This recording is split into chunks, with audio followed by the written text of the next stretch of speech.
Assemble the birdhouse, then use it to roll all the dice for you. All players take one player mat and place it in front of them. Then each player selects a color and takes all the cubes of that color. Shuffle all the bird cards together. Those are the ones with the crisscross back and birds on the front. Deal 5 bird cards to each player, then add 3 bird cards face up to the tray. Your game may come with 10 bird cards that are separately packaged. These are called Swift Start birds, and they can optionally be shuffled into the deck if desired. Next, shuffle the bonus cards. These have the green card back. After shuffling, deal 2 cards to each player. Place the objective tracker blue side up in the center of the table, then mix up the square objectives and randomly select 4, placing them on the objective track. Place all the food tokens and the eggs within reach of all players. Each player takes 1 food of each of the 5 types. Let's go over the core loop of the game before jumping in.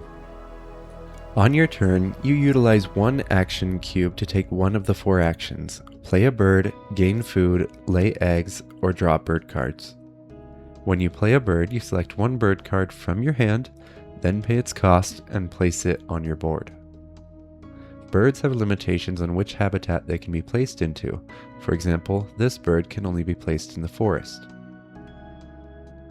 I'm going to pretend to play this bird as an example, placing it in the wetland and paying the food cost. Birds are played left to right. The second and third bird played into a habitat also cost 1 egg each, while the fourth and fifth also cost 2 eggs each. The next action is gain food from the bird feeder. You are only allowed to select food that is depicted on one of the face-up dice in the bird feeder. When you take the food, you set the dice you used outside the bird feeder to show the die is no longer available.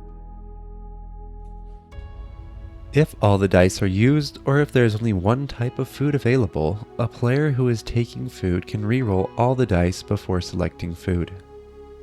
The third action is lay eggs. In order to lay eggs, you must have a bird with open egg slots on your board.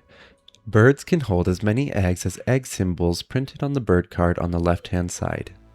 To lay eggs, simply place the eggs on top of a valid bird card on your board. The final action is draw bird cards. You can draw from the tray or draw the card from the top of the deck if you don't like any of the birds in the tray.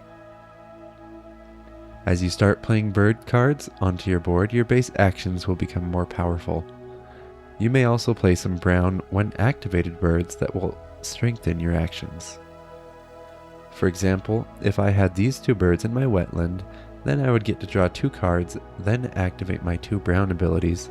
Abilities are activated right to left and are optional. It is good to move your action cube to the left as you resolve powers to help remind you where you are at. If a bird instructs you to tuck a card, that means to place 1 bird card from your hand face down underneath the bird instructing you to tuck. If a bird instructs you to cache food, that means to place the food on that bird, well, it will be left until the end of the game. You can't spend cached food. As a reminder, all when activated abilities are optional. Now that you understand the core loop of the game, let's pick cards for our starting hand. You have 2 bonus cards, but you must keep one of those and discard the other. If you have a bonus card that matches the birds in your hands, keep it. Otherwise, keep the bonus card that offers fewer victory points, as those are typically easier to achieve. You will also have to choose which bird cards you want to keep from your hand.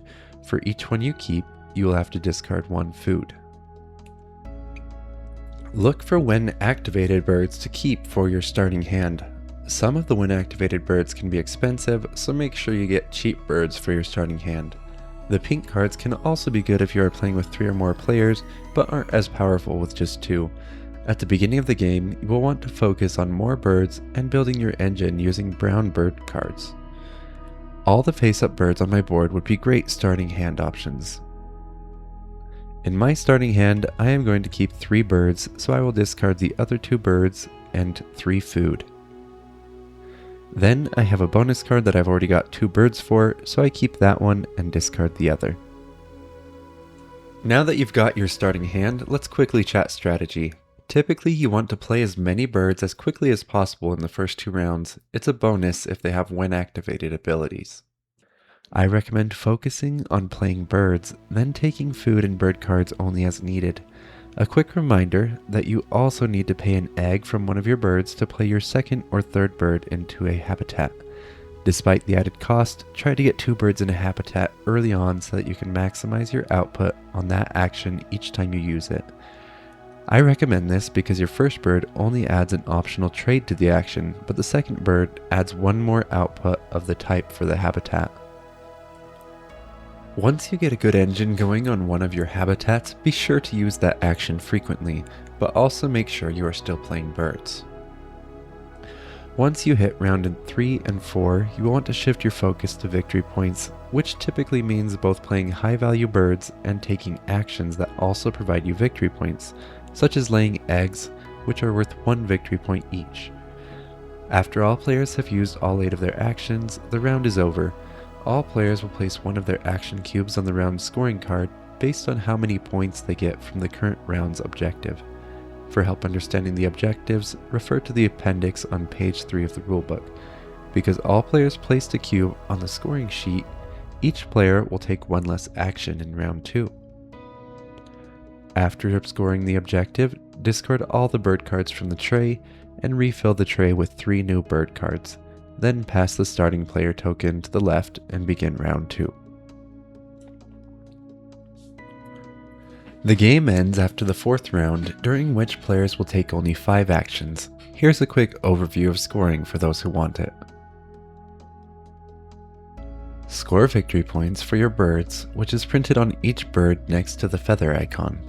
Next, score each of your bonus cards based on the bucket you reached. Third, total the points for the end of round objectives. Then score 1 victory point per egg sitting on your birds. Next, score 1 victory point per food cached on your birds. Last, you will score 1 victory point per card tucked behind your birds. Total all your numbers and get your final score. Thanks for watching. If you enjoyed the video, please like and subscribe. See you next time.